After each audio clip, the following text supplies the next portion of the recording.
paz, o abrigo. És amor em ação, esperança e a canção dos que choram. És consolo e dos famintos profusão, dos perdidos salvação.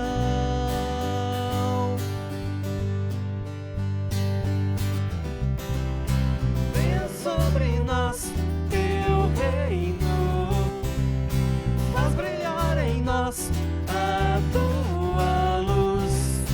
Quem pode esconder uma casa sobre o monte?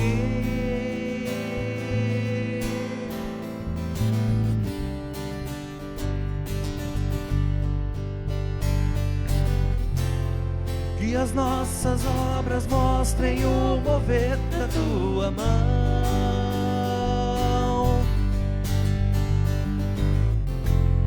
como o sol que dá sabor e a luz que brilha aponta para o teu amor.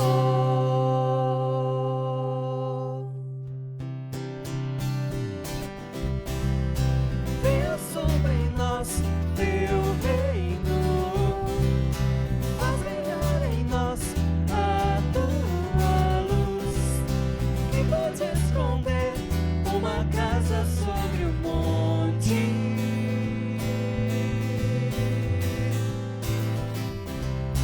Venha sobre nós teu reino, faz brilhar em nós a tua luz. Quem pode esconder uma casa sobre o monte?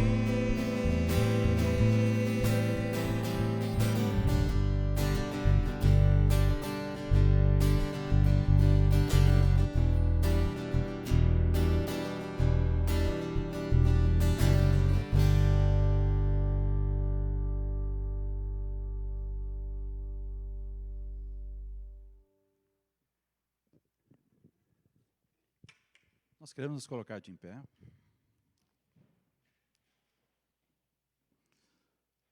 Nós estamos reunidos nesse domingo, 10º domingo após Pentecostes, aqui na casa do Senhor, em nome do Deus Pai, Filho e Espírito Santo. Amém. O nosso socorro vem do Senhor, que fez o céu, a terra e tudo o que há. E assim diz em sua palavra, conforme Isaías 25, versículo 9. Naquele dia se dirá: eis que este é o nosso Deus, em quem esperávamos, e Ele nos salvará. Este é o Senhor, a quem aguardávamos. Na sua salvação exultaremos e nos alegraremos. Como comunidade de Jesus,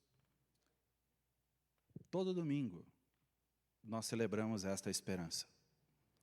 Não é assim que precisamos estar numa igreja, num templo, num prédio, para celebrar esta esperança, para renovar esta esperança. Mas como Jesus mesmo disse que ali onde 2 ou 3 estivessem no nome dEle, ali de maneira especial Ele estaria, é isso que nos faz ter a certeza que de uma maneira especial Ele está aqui entre nós hoje. Não que Ele não esteja nas nossas casas, não que Ele não esteja no nosso trabalho, não que Ele não esteja nos nossos caminhos do dia a dia, mas de uma maneira especial Ele está quando o seu povo se reúne. E quando o seu povo se reúne de uma maneira muito especial, Ele celebra essa esperança. Essa esperança que, na verdade, é uma certeza absoluta. Fé tem a ver com certeza, sim. Nós temos a certeza absoluta que o Senhor Deus é nosso Salvador. Nós temos a certeza absoluta que o Senhor Deus nos acode. Nós temos certeza absoluta que o Senhor Deus está no nosso meio. Oremos. Bondoso Deus, nós te damos graças porque podemos estar hoje aqui reunidos em Teu nome. Obrigado, Senhor, porque podemos ter esta esperança, essa certeza, que aguardamos a Tua salvação, essa Tua salvação que já foi totalmente demonstrada e realizada por nós e para nós, através do sacrifício de Jesus. E essa salvação eterna, que esperamos no dia a dia poder logo estar vivendo junto contigo. Nós te agradecemos por esta manhã que estamos aqui, te agradecemos por poder estar em culto e pedimos, Pai, que Tu estejas abençoando esse momento que estamos aqui de uma maneira toda especial. Em nome de Jesus, amém. Nós queremos agora cantar 2 hinos. Essa próxima música que nós vamos cantar vai falar do cuidado que Deus tem por cada um de nós. Que nós podemos confiar completamente nele, porque é dele somente todo o trabalho e a gente pode descansar nele com essa confiança de que ele cuida de cada um de nós.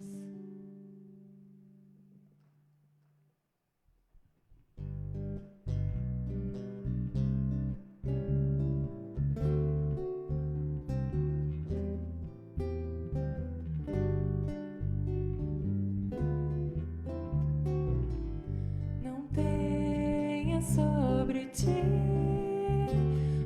sei muito para ti.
Nós queremos ler em conjunto o Salmo de número 23, que está na página 585.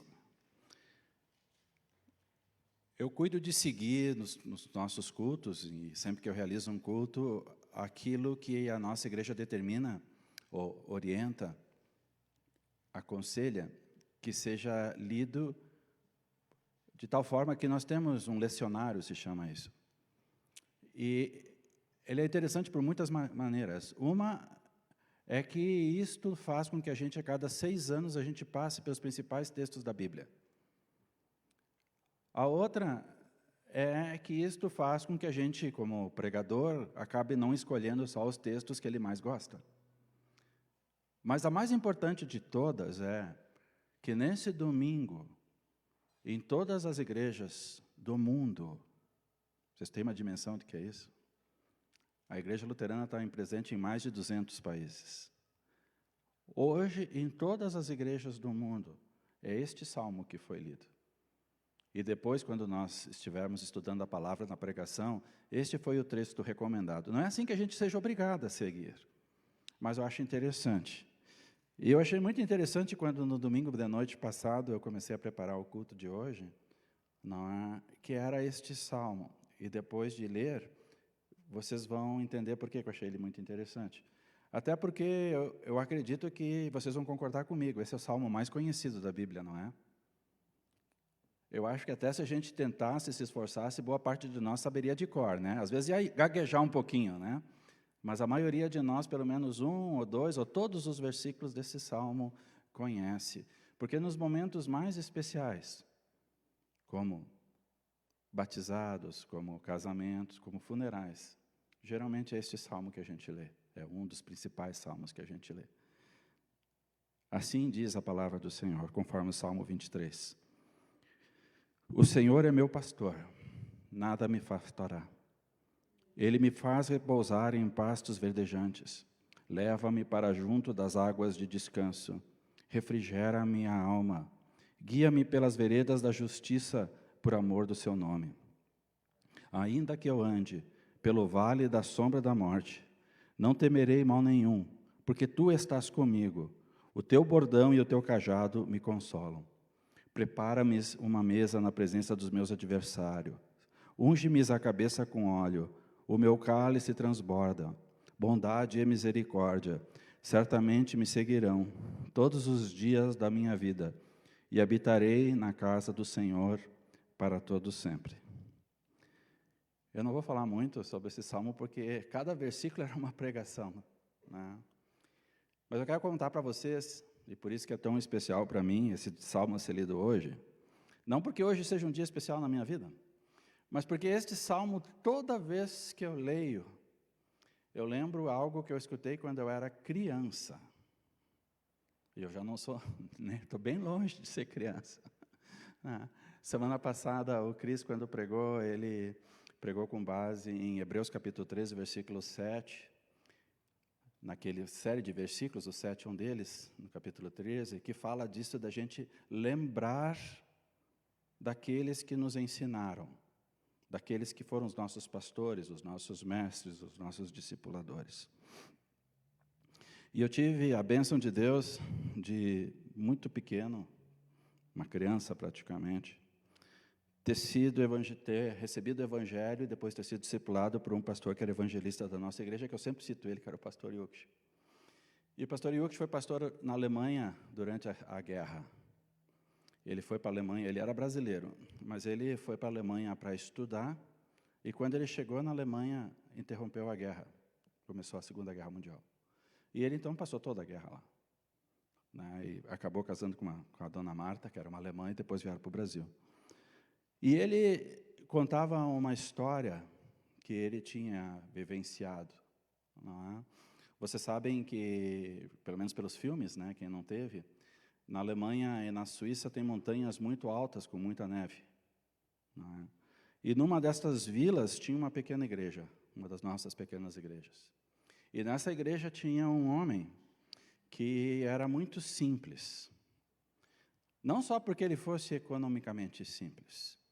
Ele era uma pessoa que tinha muita dificuldade de aprender. Ele chamava a si mesmo de burro. Né? Devemos conhecer esse tipo de pessoa, né? Que são aquelas pessoas que têm muita dificuldade de aprender qualquer coisa. E ele um dia chegou para o pastor da igreja e disse que ele tinha muita dificuldade de estudar a Bíblia porque ele mal lia e esquecia tudo. Quando conseguia ler, porque ele nem sabia ler direito. E daí o pastor chegou e disse para ele assim, eu vou te ensinar uma coisa bem simples. Porque esse homem dizia que com isso ele também tinha dificuldade de orar. Ele chegou e disse, eu vou te ensinar uma coisa bem simples para te guardar. Que é assim, pega o Salmo 23. É por isso que eu falei de Salmo 23. Talvez vocês conheçam essa história. Ele disse assim, pega a tua mão, pega teus 5 dedos. E tu vai dizer assim, o Senhor é meu pastor. Com isso tu vai conseguir decorar. O Senhor é meu pastor. O Senhor é meu pastor. E o homem pegou a mão dele e começou, o Senhor é meu pastor. E começou a rir, porque isto ele conseguia fazer. Aconteceu que naquele inverno, foi um inverno onde teve neve demais nas montanhas e teve uma avalanche. E esta avalanche soterrou a casa deste homem. E quando a pequena cidade, o pessoal da pequena cidade, dessa pequena comunidade, foi lá, não é para tirar da neve, já passavam muitos dias, então não tinha expectativa positiva. E o pessoal, todo mundo ficou pensando, inclusive esse pastor, ficou pensando, o que será que aconteceu com este homem? E quando chegaram e encontraram ele morto dentro da casa, ele estava segurando o 4º dedo. O Senhor é meu. O Senhor é meu. Nós começamos esse culto lendo a palavra de Isaías 25, versículo 9, que fala de que em Deus nós temos a esperança da salvação. Esse homem, na sua simplicidade, aprendeu aquilo que é o central do Evangelho. O Senhor é meu. E bem-aventurado aquele homem, aquela mulher, que pode dizer, o Senhor é meu. Oremos. Obrigado, Senhor, porque Tu é o nosso pastor. Tu é o pastor de todos aqueles que amam e confiam em Ti. Obrigado porque Tu fazes com que nada nos falte. Obrigado porque Tu nos fazes repousar em lugares tranquilos. Porque Tu levas a nossa alma para as águas de descanso. Obrigado, Senhor, porque Tu refrigera, Tu dá vida à nossa alma. Obrigado, Senhor, porque num mundo onde há tanta injustiça, Tu nos guia pelos caminhos da justiça e podemos confiar na Tua justiça por amor do Teu nome. Obrigado, Senhor, porque mesmo que andemos no vale da sombra das mortes, nós não precisamos temer nada, porque Tu estás comigo. Como pastor, Tu nos guarda e Tu nos guia. Obrigado, Senhor, porque temos uma mesa perpetuamente preparada na frente de todos os nossos adversários. Obrigado, porque Tu unges a nossa cabeça com óleo e o nosso cálice transborda. Obrigado, Senhor Deus, porque podemos ter a certeza absoluta que bondade e misericórdia sempre nos seguirão, todos os dias da nossa vida, e habitaremos na Tua casa, para sempre. Amém. Nós queremos ainda cantar um hino antes da pregação? Podemos sentar?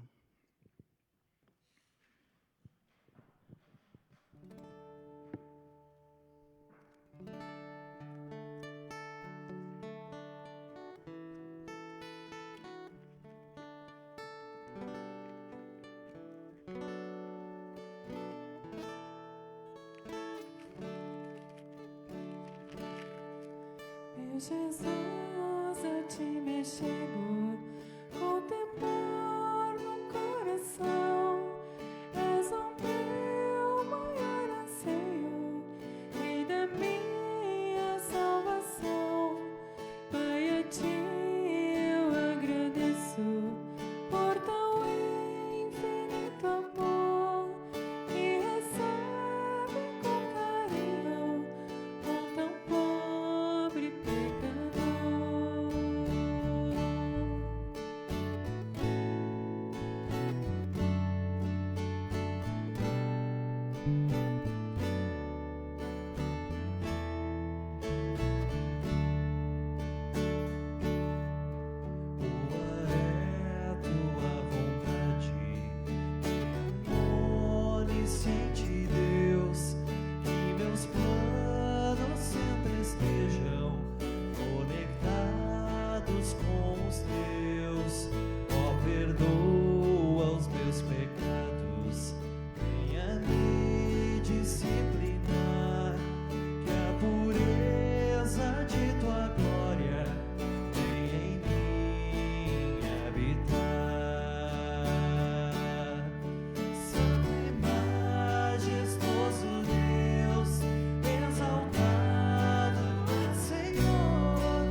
pureza da Tua glória vem em nós habitar, Senhor. Vem limpar o nosso coração, vem nos purificar dos nossos pecados. Venha nos disciplinar também quando necessário, Senhor. Porque nós queremos ser mais parecidos contigo, Jesus. A Tua palavra, a Bíblia fala que Tu, Jesus, mesmo sendo filho, aprendeu as coisas que tinha que aprender pelo sofrimento. Quanto mais nós, Senhor Deus, precisaremos talvez sofrer para aprender tudo aquilo que Tu queres nos passar, Senhor Deus, para aprender tudo aquilo que Tu queres nos dizer, Senhor, para aprender a sermos como Tu, Jesus. Por isso, vem, Senhor, faz de nós pequenos cristos.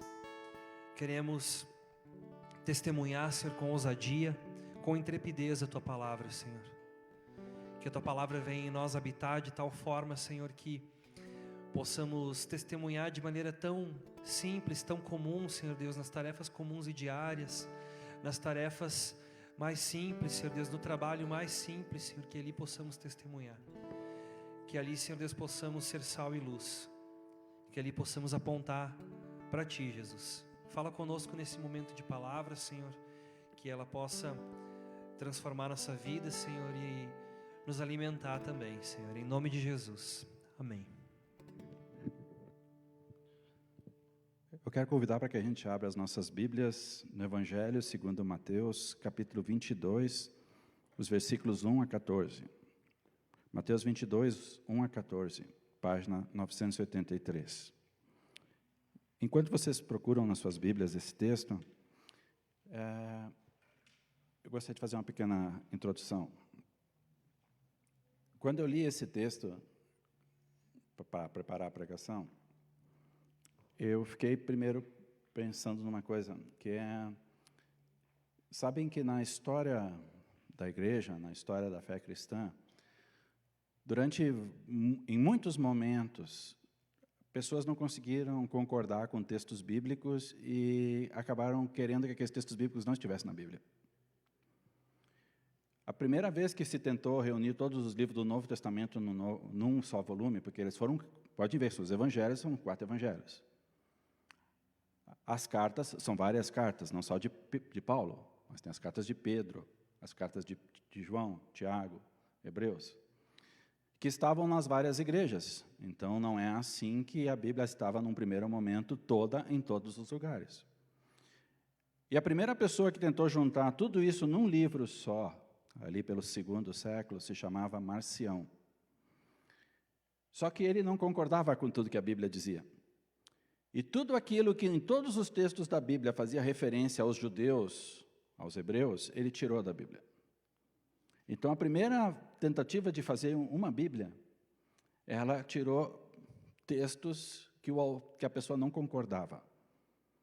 Imagina, toda vez que eu leio a Bíblia, se eu não concordo com alguma coisa que ela diz para mim, né, eu saco fora.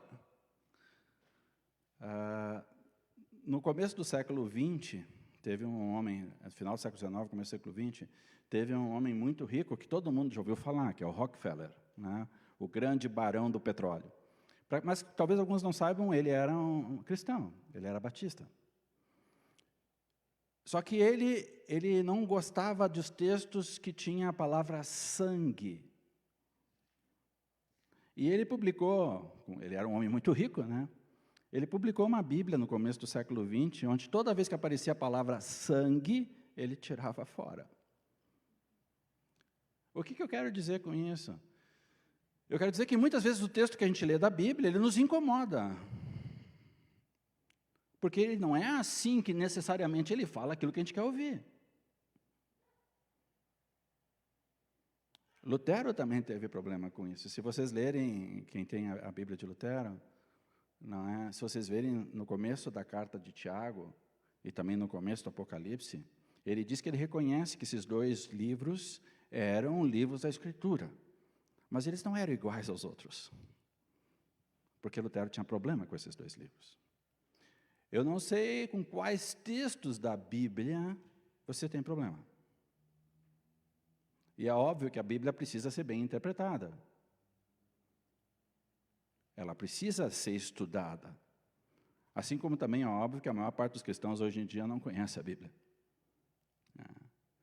E eu pensei nisso porque esse texto de hoje, que como eu disse para vocês, não foi um texto que eu escolhi simplesmente porque eu quis, mas é o texto previsto para ser pregado hoje nas nossas igrejas. Ele traz uma mensagem que não necessariamente a gente gosta de ouvir. Que mensagem é esta que ele traz, que não necessariamente a gente gosta de ouvir? Quero ler então Mateus 22, 1 a 14. De novo entrou Jesus a falar por parábolas, dizendo-lhes: o reino dos céus é semelhante a um rei que celebrou as bodas de seu filho. Então enviou os seus servos a chamar os convidados para as bodas, mas estes não quiseram vir. Enviou ainda outros servos com esta ordem: dizei aos convidados: eis que já preparei o meu banquete, os meus bois cevados já foram abatidos. E tudo está pronto, vinde para as bodas. Eles, porém, não se importaram e se foram, um para seu campo, outro para os seus negócios. E os outros, agarrando os servos, os maltrataram e mataram. O rei ficou irado e, enviando as suas tropas, exterminou aqueles assassinos e lhes incendiou a cidade. Então disse aos seus servos: está pronta a festa, mas os convidados não eram dignos. Ide, pois, para as encruzilhadas dos caminhos e convidai para as bodas a quantos encontrardes. E saindo aqueles servos pelas estradas, reuniram todos os que encontraram, maus e bons. E a sala do banquete ficou repleta de convidados. Entrando, porém, o rei para ver os que estavam à mesa, notou ali um homem que não trazia veste nupcial. E perguntou-lhe: amigo, como entraste aqui sem veste nupcial? E ele emudeceu. Então ordenou ao rei e aos serventes: amarrai-o de pés e mãos e lançai-o para fora nas trevas. Ali haverá choro e ranger de dente, porque muitos são os chamados, mas poucos escolhidos. Se vocês pegarem as Bíblias de vocês depois em casa e lerem com atenção, a partir do capítulo 21, não é? Vocês vão perceber que esse texto, essa história acontece em que contexto? Jesus entra em Jerusalém nos seus últimos dias. Jesus vem para Jerusalém sabendo que ali seria crucificado. E em Jerusalém, ele passa a ter vários encontros e ser convidados para casas, para ir para o templo, aonde ele fala, e é aonde essas parábolas aqui são dirigidas, especialmente com os fariseus.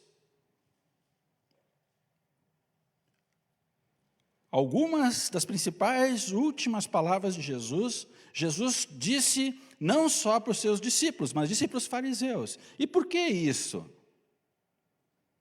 Hoje, o termo fariseu é um termo bem negativo na língua portuguesa, em todas as línguas, né? Esse termo, quando a gente diz assim, aquele cara é fariseu, essa é uma questão farisaica, que quer dizer com isso? Quer dizer que a pessoa é falsa, via de regra. Mas nas Escrituras não é isto que a palavra significa. Os fariseus, ao contrário do que muitos pensam, eram aquelas pessoas que mais seriamente buscavam estudar os mandamentos e segui-los. Eles eram ridicularizados por os outros, eles não eram o maior grupo. Sabe que nós vivemos hoje momentos muito parecidos com aqueles das épocas de Jesus.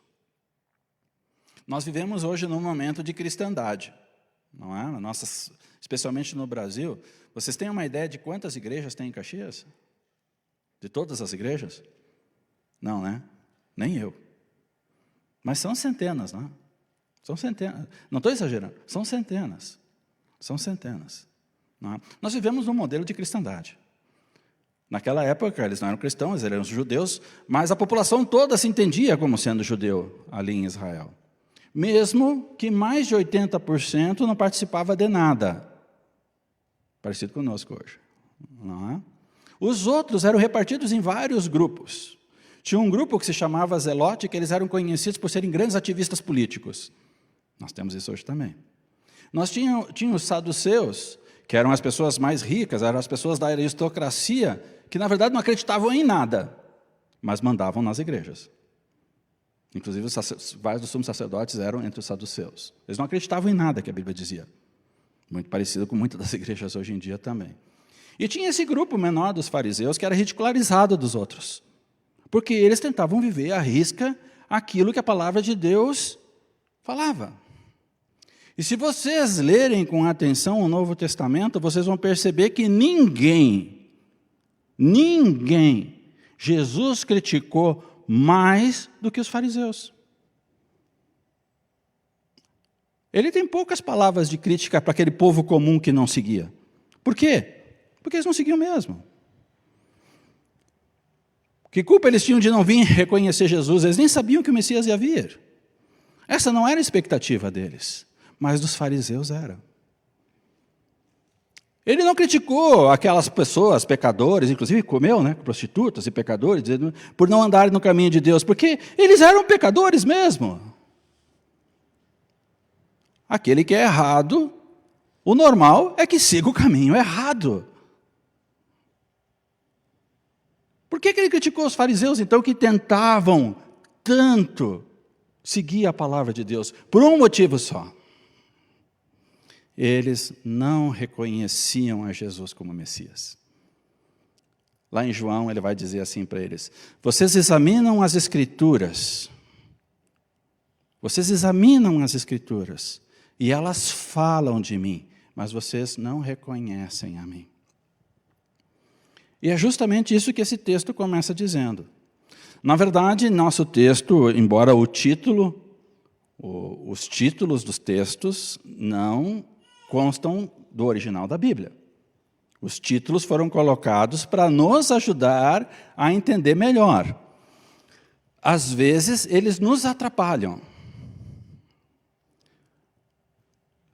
Não, às vezes, eles nos atrapalham. Por exemplo, todo mundo conhece o título do Bom Semeador, né?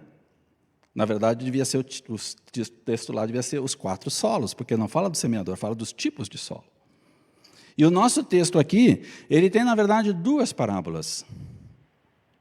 Uma que vai até o versículo 10. Por quê? E a outra que é dos versículos 11 em seguinte. Até o versículo 10, Jesus diz o que para eles? Ele disse assim: teve um rei que fez uma festa, uma grande festa de casamento. E ele mandou convidar a quem ele queria que vinha. E essas pessoas que ele mandou convidar, elas disseram: eu não estou com vontade de ir. Eu tenho primeiro que resolver meu trabalho. Eu tenho que cuidar do meu campo. E não foram. Sabe, esse é um tema recorrente nos evangelhos. Existe um texto muito parecido, mas que não é o mesmo, em Lucas capítulo 14, nos versículos 15 seguintes, aonde também Jesus, numa outra situação, ele está jantando aquela vez na casa de um fariseu, diferente desta aqui que ele está falando para eles. Ele está jantando e o pessoal começa a falar da janta e tudo mais. E daí Jesus fala do casamento, que as pessoas não esperem ser os primeiros convidados. E daí ele traz lá a história muito semelhante como esta. Lá ele diz, um homem muito rico estava preparando uma grande janta e mandou convidar as pessoas. E algumas disseram, eu agora não posso ir, eu vou primeiro cuidar do meu trabalho, eu tenho que cuidar dos meus pais, eu tenho que cuidar do campo, e não foram. E daí Jesus disse que ali, então, este homem chegou para os seus servos e disse, vocês vão em todas as encruzilhadas, peguem os cegos, os coxos, os doentes, os pecadores e tragam aqui. Quando esse pessoal chegou, não tinha gente suficiente ainda para encher o lugar. Disse, tragam todos, vamos encher esse lugar aqui.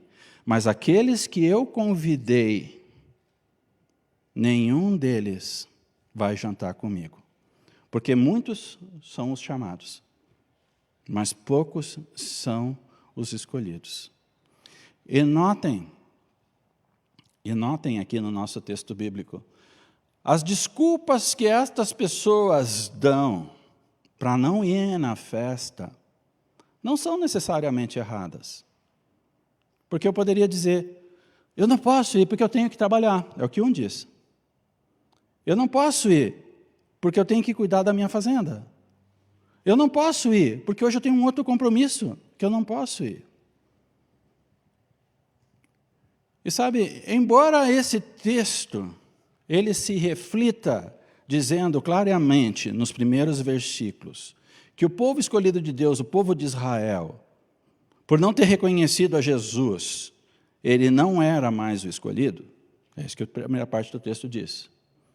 Isso aqui também se aplica, num certo sentido, a muitos de nós. Por que isto? A Bíblia diz que aonde está o nosso coração, ali está o nosso Deus. Aonde está a nossa mente, ali está o nosso Deus. E eu faço essa pergunta para cada um de nós, eu faço essa pergunta honestamente para mim também. Quais são as prioridades que eu tenho na vida? Se hoje eu fosse convidado para esta festa, que desculpa eu daria para não ir? Os motivos que me levassem a não ir seriam justamente aquilo que ocupa na minha vida a prioridade. Qual é a minha prioridade? Qual é a tua prioridade? É um trabalho? Por mais digno e importante que o trabalho seja, ele está acima do chamado de Deus para ti? É a tua família? Por mais importante e digna que a família seja, ela está acima do chamado de Deus para ti? Sabe, pessoal, nós vivemos numa época tão frívola. Nós vivemos numa época onde aqueles que se dizem cristãos estão tão impregnados do mundo, que eu acho que muitas das respostas que nós diríamos hoje seriam até menos importantes do que isso. Seria, eu não posso ir porque hoje eu combinei de sair para pescar. Eu não posso ir porque eu estou saindo de férias. Eu não posso ir porque eu vou no parque. Eu não posso ir porque eu tenho uma outra festa. Eu não posso ir porque eu estou cansado. Eu não posso ir porque eu estou com sono. Sabe, quando o nosso coração e os nossos olhos estão cheios daqueles que são os valores do mundo, realmente nós não podemos orar com pleno coração dizendo o Senhor é meu pastor, porque Ele não é. Existem outros pastores na nossa vida. Existem outros lugares que aquietam a nossa alma. Existem outros lugares que apacentam a nossa alma. Existem outros lugares que nos dão refrigério. Existem outras coisas que nos dão tranquilidade, paz, segurança e tudo mais que se está buscando. E não o próprio Deus. Por isso, povo de Deus, eu acredito que aquilo que Jesus falou para os fariseus é uma mensagem totalmente atual para cada um de nós. Aonde está o nosso coração? Ali está o nosso Deus. Cuida onde tu bota o teu coração. A segunda parábola, no versículo 11 e diante, ela é um pouquinho diferente. Daqueles que então vieram, não é? O Senhor vem, e a primeira palavra ela é terrível porque é terrível a consequência daquele que não anda com Deus, né? Aqui diz que é destruição. Concordam comigo? É o que está escrito na Bíblia. Não adianta tirar esse versículo fora. O não caminhar no caminho do Senhor significa destruição na Bíblia, ponto. Mas no versículo 11 seguintes, então, a mensagem ela é um pouco diferente, dentro do mesmo contexto. Então, o Senhor vem para aqueles que vieram, então, para o casamento, e encontra um que não está com roupas apropriadas. Não está com roupa de festa. E ele disse assim, mas como é que tu não está com roupa de festa? Pá, não deu tempo. E Deus disse assim, o homem disse, fora daqui. Fora daqui. Em algumas igrejas, esse texto foi entendido, eu estou falando sério, como que a gente tivesse que cuidar muito com a roupa que veste para ir na igreja. Não é o que o texto está falando. Embora seja verdade que hoje em dia a gente vê de tudo, né? Não existe quase reverência, mas não é isso que o texto está falando. Quando Jesus fala isto, ele está relembrando duas histórias que os fariseus conheciam, porque dois rabinos eram os mestres da época, dois rabinos anteriores a esse tempo, no Talmud, que era o livro de interpretações que eles tinham, contavam estas histórias, são duas histórias diferentes, mas semelhantes, eu vou só resumir-as para não me alongar, numa só. Elas falavam, naquela época era rei, né, que um rei tinha feito, o rei avisou que haveria uma festa. Só que ele não disse quando. Ele disse, estou fazendo uma festa. E vocês estão convidados. E os dois rabinos contam a história de maneira bem semelhante, embora sejam diferentes, como eu falei a história. E eles dizem, então, que um grupo de pessoas prudentes se vestiu para a festa. Porque vai ter festa, o rei vai ir, a gente tem que estar vestido. Então fizeram as coisas do seu dia a dia já vestidos, porque a qualquer momento o rei podia chamar. E os outros disseram, não, vamos ficar assim como a gente está, na hora a gente se prepara. E vai. Então, sem avisar previamente, o rei fez a festa. Os que já estavam vestidos foram diretos. Os outros foram se vestir. E quando chegaram na festa, os portões estavam fechados. Lembram de quando Jesus contou a história das virgens nécias? Quem era?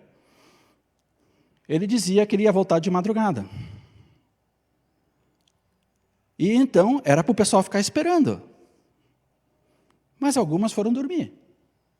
Algumas não cuidaram para ter, na época não era eletricidade, para ter óleo na lâmpada para ligar. E quando o noivo veio, elas não estavam esperando.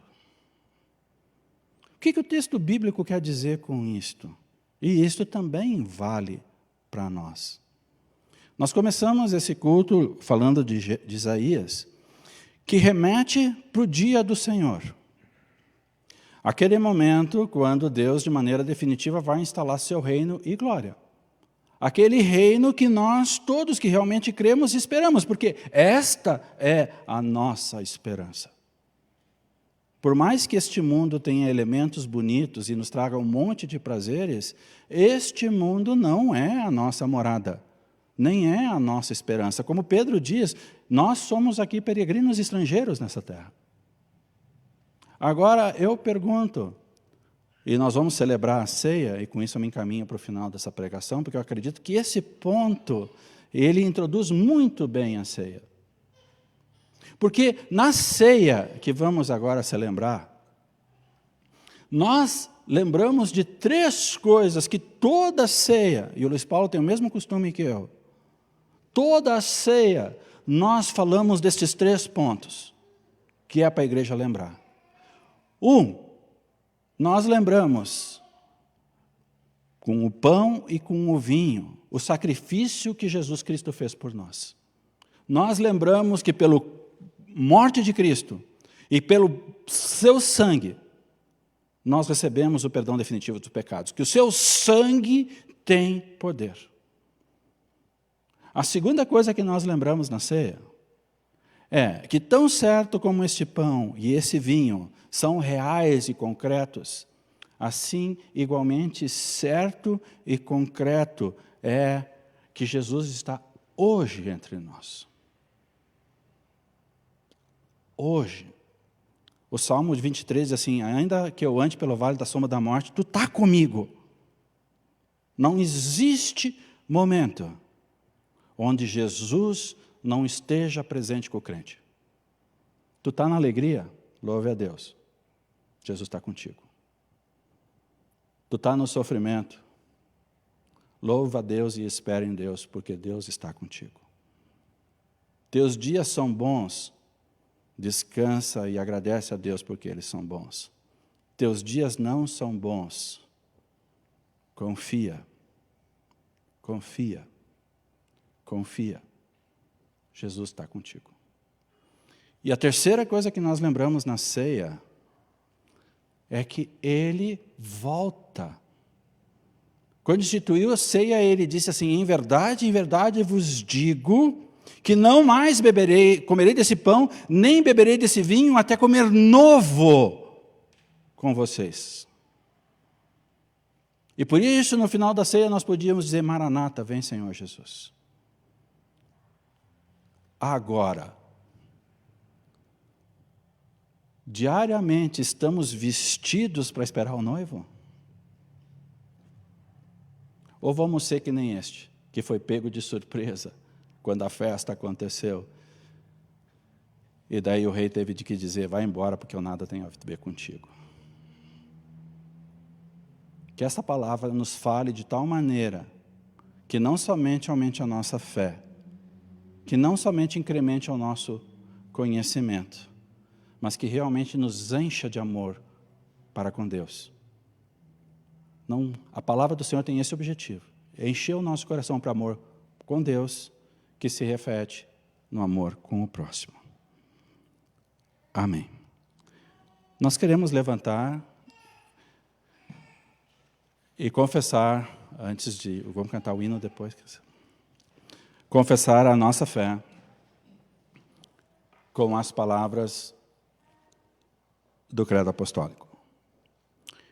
Creio em Deus Pai Todo-Poderoso, Criador do céu e da terra, e em Jesus Cristo, seu Filho unigênito, nosso Senhor, o qual foi concebido pelo Espírito Santo, nasceu da Virgem Maria, padeceu sob o poder de Pôncio Pilatos, foi crucificado, morto e sepultado, desceu ao mundo dos mortos, ressuscitou ao 3º dia, subiu aos céus, onde está sentado à direita de Deus Pai Todo-Poderoso, de onde virá para julgar os vivos e os mortos. Creio no Espírito Santo, na Santa Igreja Cristã, na comunhão dos santos, na remissão dos pecados, na ressurreição do corpo e na vida eterna. Amém. Em preparação para a ceia de em pé, nós queremos cantar um hino.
reconhecemos quem Tu és. Ao som da Tua voz, os nossos corações queimam de amor, queimam de amor. E ao partir o pão, os nossos olhos se abrem e reconhecemos quem Tu és. Ao som da Tua voz, os nossos corações queimam de amor, queimam de amor. Nós arrumamos a casa, perfumamos ela toda, Nós preparamos a mesa, tome o lugar de honra. nós arrumamos a casa, Perfumamos ela toda, nós preparamos a mesa. Tome o lugar de honra. Oh, oh, oh, oh, oh, oh. Ele entrou em casa, Ele está à mesa, Ele nos observa, sabe que o esperamos. E ao partir o pão, os nossos olhos se abrem e reconhecemos quem Tu és. Ao som da Tua voz, os nossos corações queimam de amor, queimam de amor. Nós arrumamos a casa, nós arrumamos a casa, perfumamos ela toda, nós preparamos a mesa. Tome o lugar de honra, nós arrumamos a casa, perfumamos ela toda, nós preparamos a mesa. Tome o lugar de honra. Oh, oh, oh, oh, oh,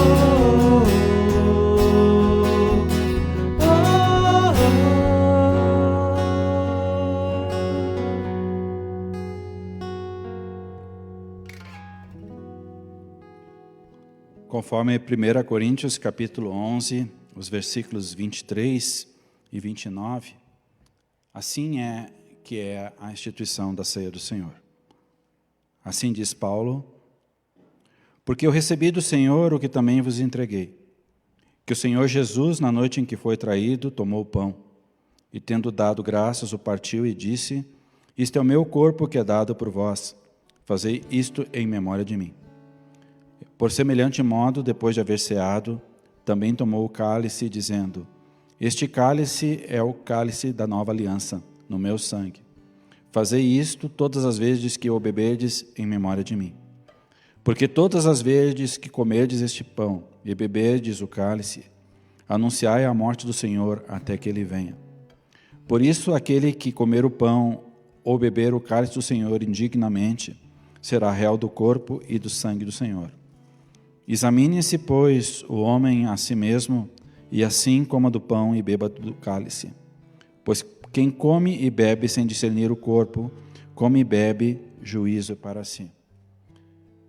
E em preparação para a ceia, eu gostaria de que a gente, em silêncio, tivesse um tempo para estarmos examinando o nosso coração perante Deus, fazendo exatamente aquilo que a Bíblia diz assim: a cada um examine-se a si mesmo, se é digno de participar da ceia.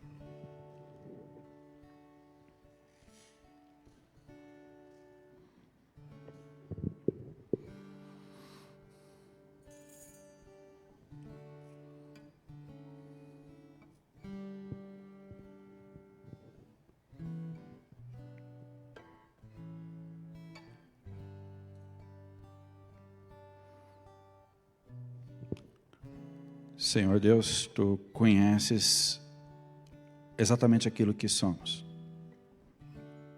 Tu sabes o que se passa no nosso coração, na nossa mente, na nossa alma. Por nós mesmos, nós não somos dignos de chegar na Tua presença. Não há nada em nós que poderia nos tornar dignos de chegar na Tua presença. Obrigado porque Jesus Cristo nos torna dignos. Tendo assumido toda a nossa culpa, todo o nosso erro, todos os nossos descaminhos, todo o nosso pecado. Obrigado porque o sangue de Jesus tem poder para nos lavar, para nos purificar. Obrigado, Pai, porque agora quando aqui chegamos, nós lembramos tudo o que Jesus fez por nós. Nós lembramos tudo aquilo que Jesus faz por nós. E nós lembramos aquilo que Jesus fará por nós. Que o Teu Espírito Santo nos convença do pecado, da justiça e do engano, para que possamos viver em novidade de vida. Amém. E eu pergunto a cada um de vocês genuinamente reconhecem o seu pecado e vocês genuinamente querem que Jesus os salve, perdoe e querem viver no caminho do Senhor? Então respondam sim com o auxílio de Deus. E em nome de Jesus Cristo eu anuncio o perdão dos pecados e novidade de vida a todos aqueles que sinceramente fizeram essa confissão em seus corações. Assim diz a palavra do Senhor Jesus, que na noite em que Jesus Cristo foi traído, pegou o pão e, tendo dado graças, o partiu e deu aos seus discípulos, dizendo: peguem e comam.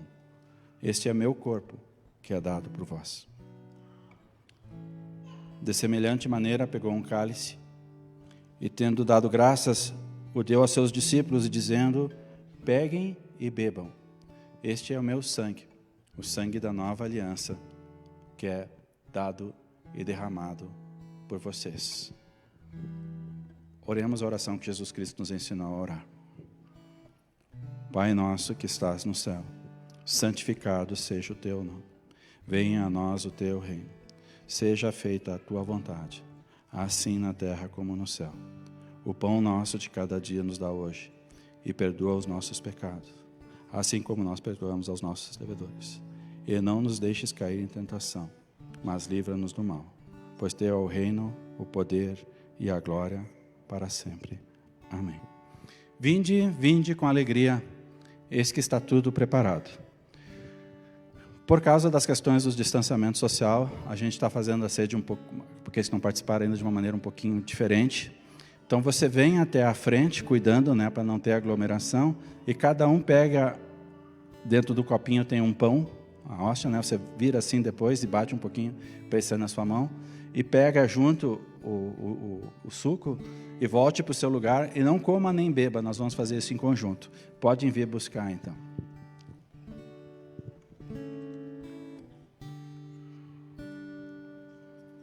Não existe nada melhor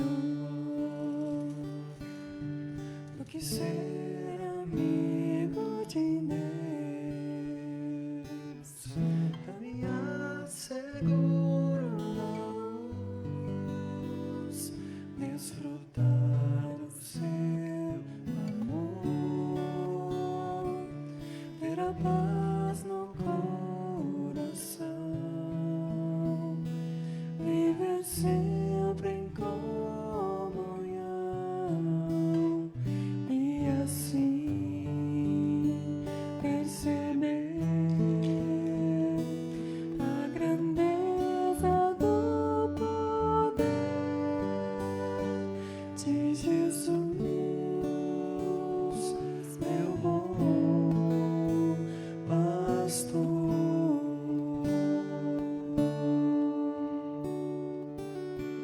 Não existe nada melhor do que ser amigo de Deus, caminhar seguro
Este é o corpo do Cordeiro de Deus, que tira os pecados do mundo.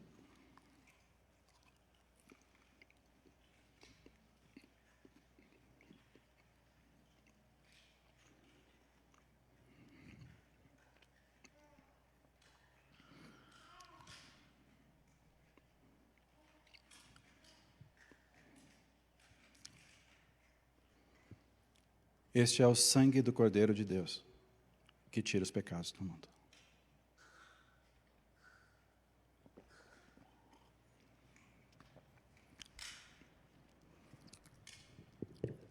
Assim diz a palavra do Senhor, e esta é a nossa esperança, que nada nos separará do amor de Deus que há em Cristo Jesus. Amém. Enquanto eles recordam, nós podemos sentar.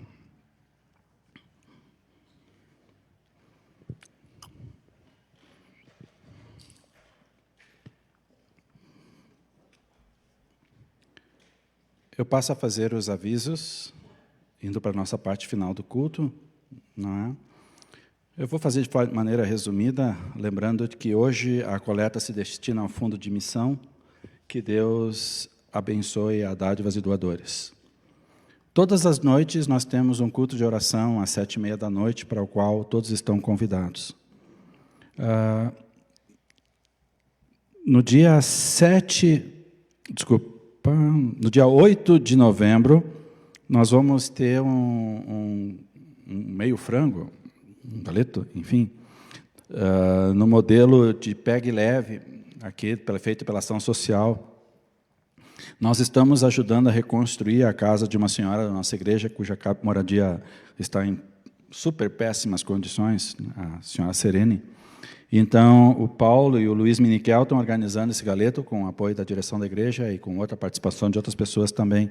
E hoje nós já temos alguns ingressos para vender aqui na saída do culto e também a gente, durante a semana, né, vamos motivar as pessoas. Nós precisamos juntar cerca de 2.000, né, Paulo, para reformar a casa da dona Serene, né?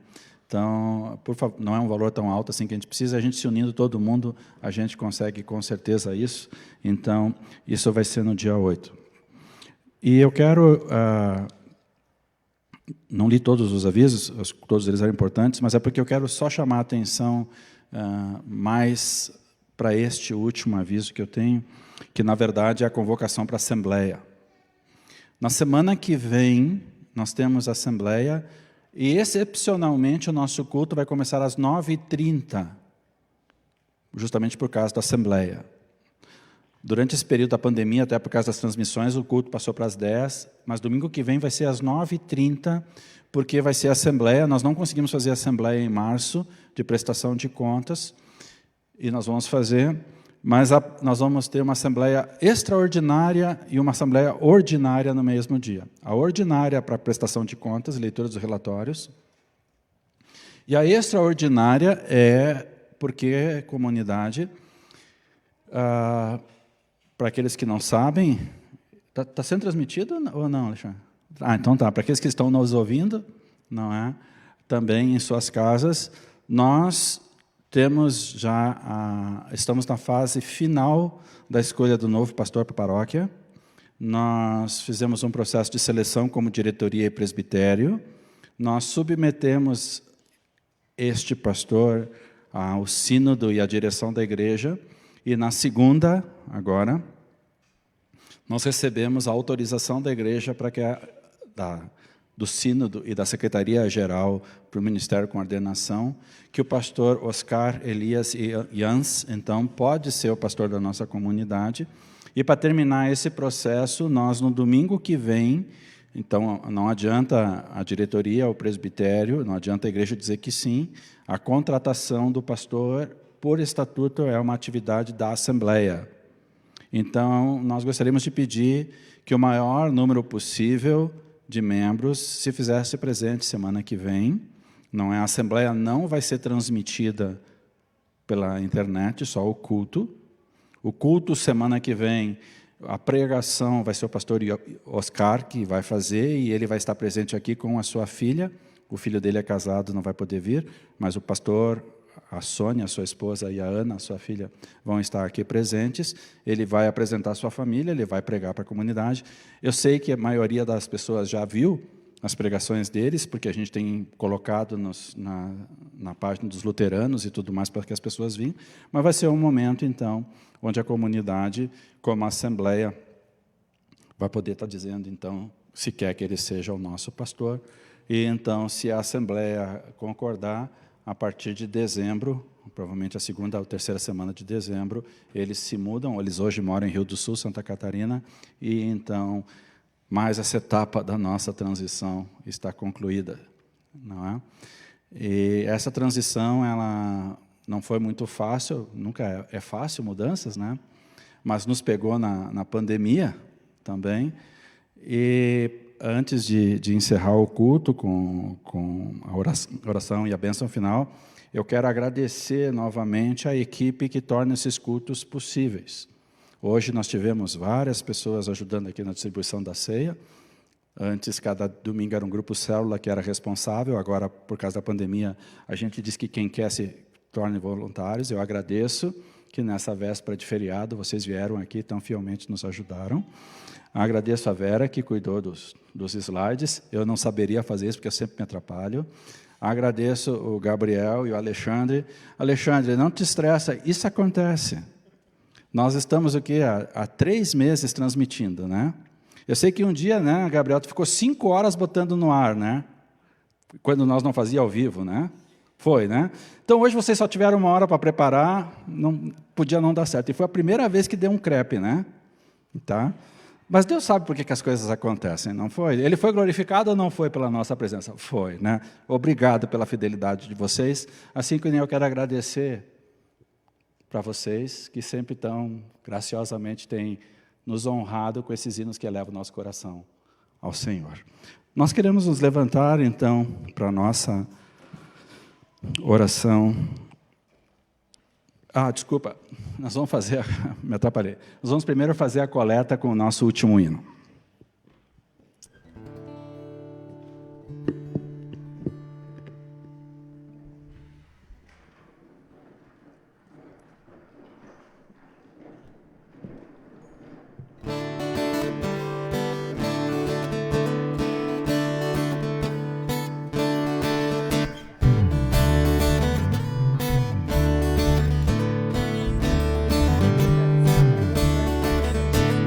Estrada se abre à tua frente, que o vento sopre em teu rosto, que o sol resplandeça em tua face, e que a chuva caia suave em teus campos, mesmo ao se levantar sozinho. Que Deus envolva em seu amor e a paz, enxerga o coração e até nos vermos outra vez. Que Deus me guarde em sua mão.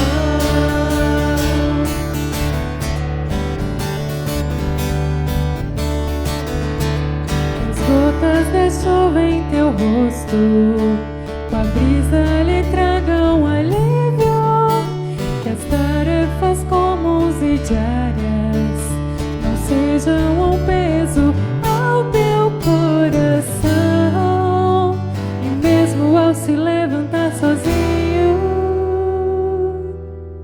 Que Deus lhe envolva em seu amor e a paz, encharque o coração e até nos vermos outra vez. Que Deus me guarde em sua mão. Que Deus me envolva em seu amor e a paz, encharque o coração e até nos vermos outra vez. Que Deus me guarde em sua mão.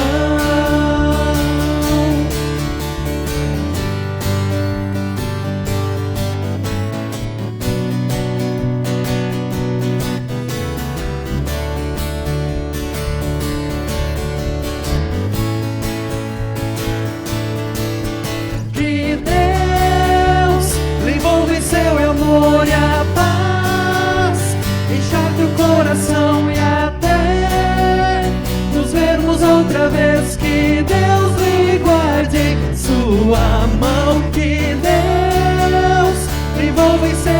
amor e a paz, encharque o coração e até nos vermos outra vez, que Deus me guarde em sua mão.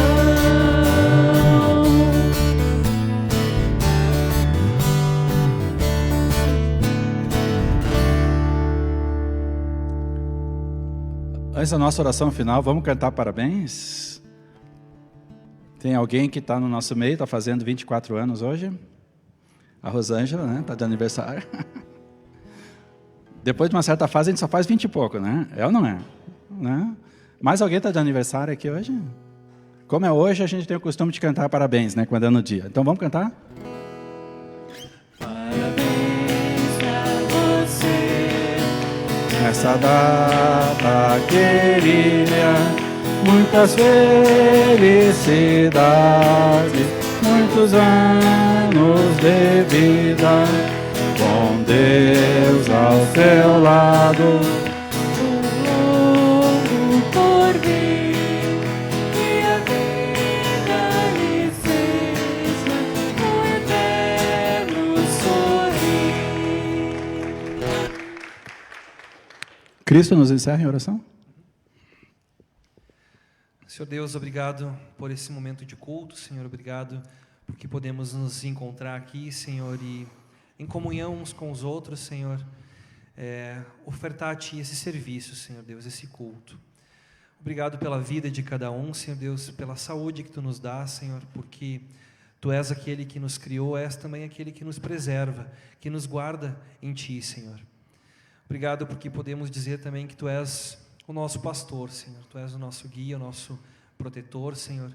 E nós queremos também afirmar isso no sentido de que pertencemos a Ti, Senhor Deus, e ouvimos a Tua voz, conhecemos a Tua voz, Senhor Deus, e obedecemos a ela.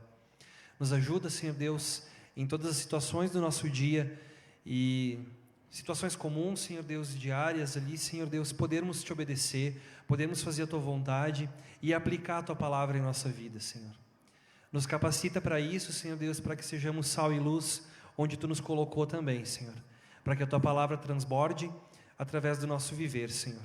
Lembramos das pessoas que não podem comparecer, Senhor Deus, das pessoas que por algum motivo não estão podendo acompanhar os cultos, Senhor Deus. Lembramos das pessoas enfermas e daquelas pessoas que estão sofrendo por algum motivo nesse período, Senhor. Colocamos elas nas Tuas mãos, ó Deus querido, pedindo que console, Senhor Deus, através do Teu Santo Espírito, através da presença do Teu Espírito, Senhor Deus, que possa aquecer os corações, que possa trazer cura, possa trazer restauração à vida de cada pessoa, Senhor. Nos abençoa, Senhor Deus, e nos capacita para vivermos uma próxima semana diante de Ti, Senhor. Cuida dos nossos familiares, de todos aqueles que nos cercam, Senhor. Em nome de Jesus. Amém. E que o Senhor te abençoe e te guarde, que o Senhor faça resplandecer o seu rosto sobre ti e tenha misericórdia de ti, que o Senhor sobre ti levante a sua face e te dê a paz. Amém. Ide na paz do Senhor, a todos uma boa semana.